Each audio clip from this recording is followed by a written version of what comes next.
Hello, everyone. This is Drew from Best of Us Investors, working with Mark on the Platinum Trading platform. Mark has been investing for over 40 years now and has worked as the director of operation for an online firm for around 10 years. He'll be doing overviews on what he saw in the market and charts from the previous week regarding swing trades, and also share some of the stocks he might be keeping an eye on for swing trades for the coming weeks. Now, for real-time buy-sell signal notifications based on more than 7 indicators and insights on stocks that are setting up for great trades each day, along with educational videos on how to read the charts, come join our Platinum group and let's get through this tough market together, seeking for great swing trade opportunities and even for great potential entry points for long-term investments as well. So make sure that you check the link in the description below for the Platinum membership. And I just wanted to remind you that this video is not made for financial advice, but for educational purposes only. So, Mark, how was the market last week?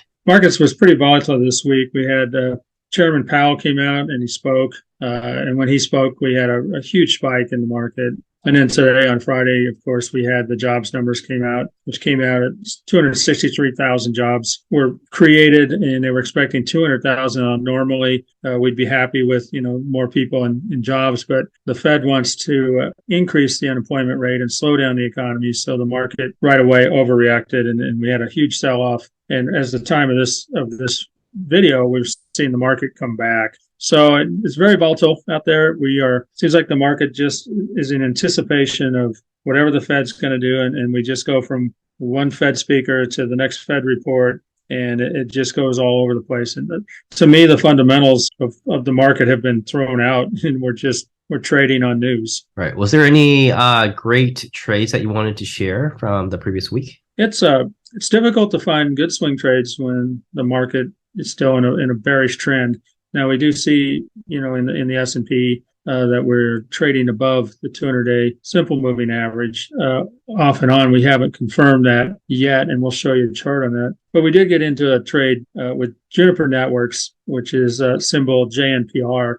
And you can follow along on the Platinum channel with our spreadsheet that shows our progress of wins and losses. And we did kind of a double trade this week. During the week, Juniper Networks came out with a distribution of 21 cents. And as you know, when a company trades ex-dividend, that means that they trade down that 21 cents. So we knew we were up at the point, we were up about 60 cents on that trade. And we knew the next day it was going to be down about 21 cents. And so we got out that day. The next day, Juniper Networks opened up, I believe, at about 32.66 maybe. And so that was still above the 9-day simple moving average. So we put in a paper trade buy order just above the 9-day. And during the morning session, when it's very volatile, it went down and hit. And right now we're up about $1.19 on that trade. So we got out, we made 60 cents. And now we're up at about $1.19. We're still in the trade. And we can go look at the chart today.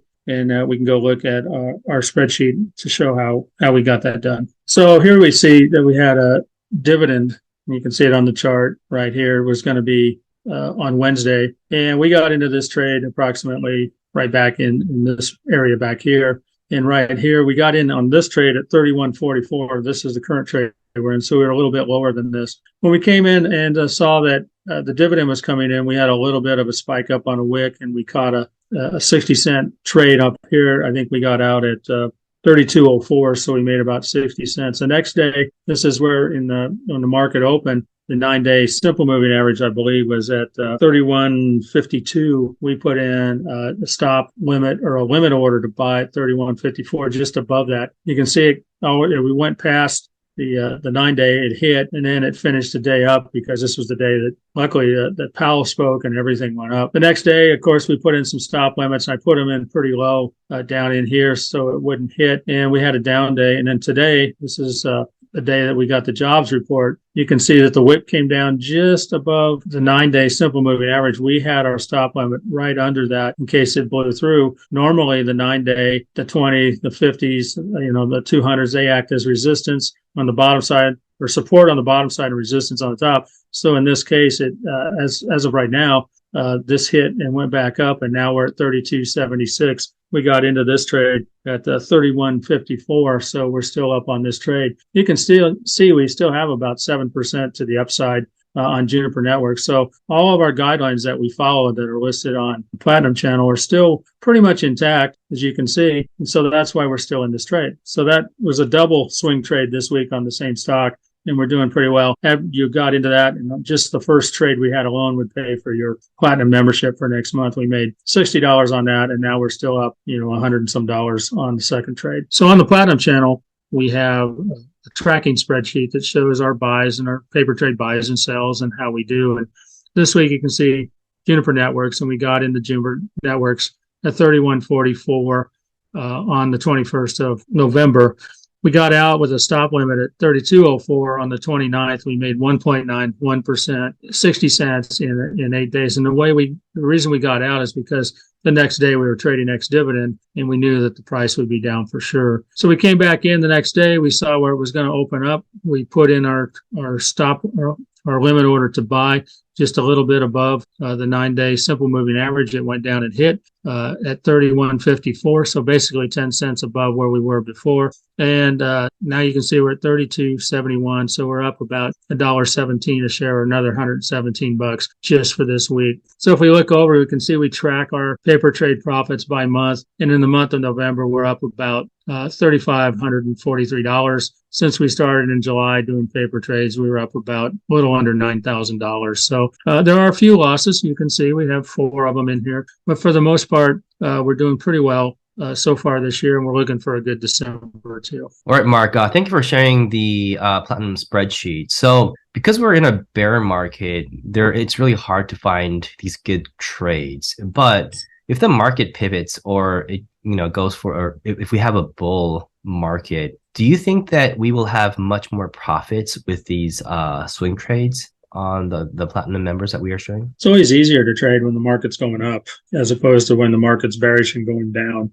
So I would anticipate we'd have higher and longer aspects of the trade. The trade will be in it longer and probably for higher profits. The markets are so volatile now. We're trading on news instead of fundamentals. Once we get back to fundamentals, the technicals will be a lot smoother, in my opinion. Oh, okay. So you're saying that although we made, like, let's say 3,000 or more this month in this bear market, if the market turns, there's a high potential that this gain might increase as the market moves up and up, I guess. Well, I can't guarantee anything, in the market, but it's a lot easier to swing trade up when the market's going up than it is when the market's going down. I mean, there are pockets. Money has to move somewhere. Money just doesn't go away. Even in the S&P, I think we have 6 out of the 11 segments of the S&P currently trading above their 500-day simple moving averages. And if you go into some of those segments, you can find companies that are doing well, even though the market's not doing as well. And, good, solid companies. And we can look at a couple of those charts if you want. Sure, that'd be a great idea. So let's just take one of the segments. This is the XLV. It's a healthcare select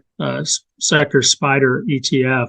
You can see here's our 200-day moving average. Here's our support line. And about back in the beginning of October, you see that we had, candle close above the 9-day simple moving average. And then we dropped down and we had another candle close right here on the 8th. And since that point, that would have been a signal to get in. Now, this is the healthcare segment. So you would have got in, let's just say we got in at the open at 132. Right now, we're at 139 and change. So you'd be up about $7.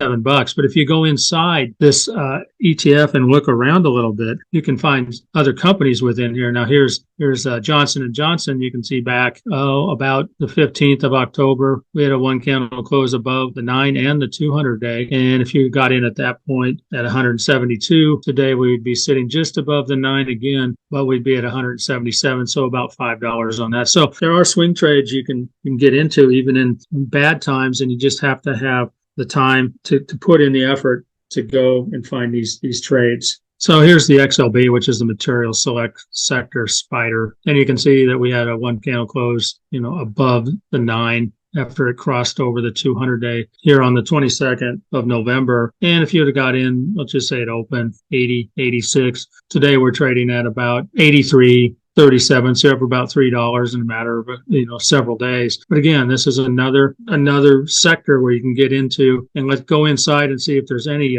stocks within this sector. This is Air Products, and you can see you've gone in the sector and saw that back here we were way over.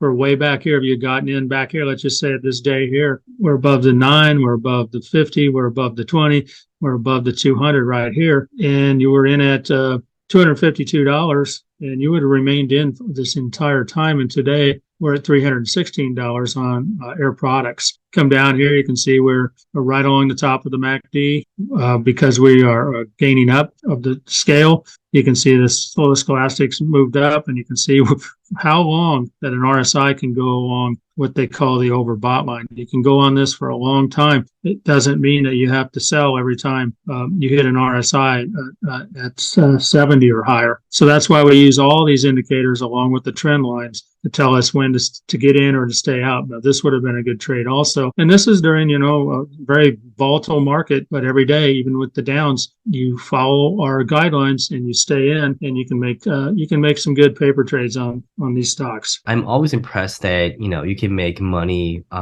through trading, even if the market goes down. And I think I learn a lot every time I talk with you on this video, and I hope it does help a lot of subscribers as well. So thank you all for listening to this episode. And for more details and updates regarding swing trades and chart analysis each day, make sure you join our Platinum group, and let's successfully invest and make it through this tough market together. Thank you very much, and see you all next week.